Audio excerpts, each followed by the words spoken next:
Sytergie, c'était une manière d'évaluer nos politiques menées depuis plus de 20 ans en termes de réduction de nos consommations d'énergie et en faveur de notre politique de déplacement et de biodiversité. Ce qui nous a aidé dans cette démarche, c'est surtout parce que nous travaillons en réseau. On prend les bons exemples partout où ils sont, on les affine et on essaye de les mettre en œuvre.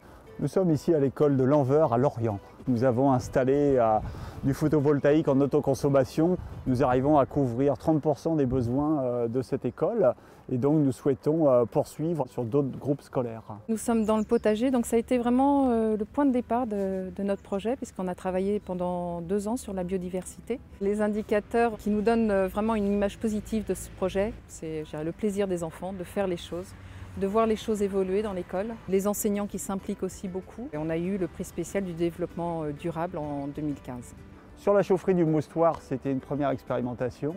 Ça permet de couvrir par du bois énergie l'ensemble des besoins de chauffage de l'hôtel de ville, du centre aquatique, du Grand Théâtre et du stade du Moustoir et bientôt pour chauffer la pelouse du stade du Moustoir de Ligue 1.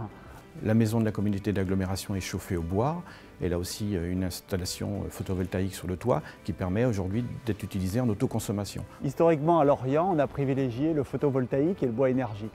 On a pu faire la démonstration ces dernières années en fait que l'énergie qu'on produit nous-mêmes coûte moins cher que celle que l'on achète sur le marché. On participe à un projet qui s'appelle Solène, où on va faire de l'animation soit individuelle, soit collective, pour montrer aux foyers comment faire des économies d'énergie et comment travailler sur un compteur qu'on dit communicant, qui aujourd'hui peut donner de l'information. Au niveau mobilité, sur 1100 agences et plus de 500 vélos mis à disposition.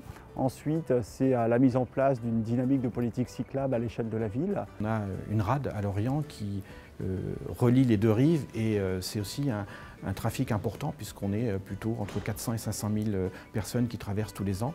Donc la volonté de l'agglomération, c'était de mettre en œuvre et de faire construire un bateau électrique qui aujourd'hui, par un système de recharge très rapide, permet de relier les deux rives. Alors on va sûrement et probablement en acquérir un second parce qu'on trouve que c'est à la fois efficace, le confort est amélioré et puis ça participe à notre politique énergétique. Alors le port de pêche directement c'est 88 salariés et ce sont à peu près 26 000 tonnes de poissons qui sont traités sur le port. À chaque fois qu'on fait un investissement, on réfléchit à ce qu'on peut y intégrer. Donc ce sont des fluides frigorigènes pour la production de glace qui sont neutres, qui ne produisent pas de gaz à effet de serre. Ce sont des caisses polystyrène utilisées pour l'emballage du poisson qui sont recyclées sur le port, compactées et réinjectées après dans le circuit économique. C'est l'utilisation de l'eau de mer dans le process industriel des marailleurs. Voilà le genre d'investissements et d'actions qui sont réalisées. D'être labellisé, c'est un signe d'encouragement. Je pense pour l'ensemble des Lorientais. Ça va être à nous maintenant de communiquer sur ce label auprès de la population pour qu'ils deviennent à nos côtés acteurs de cette politique.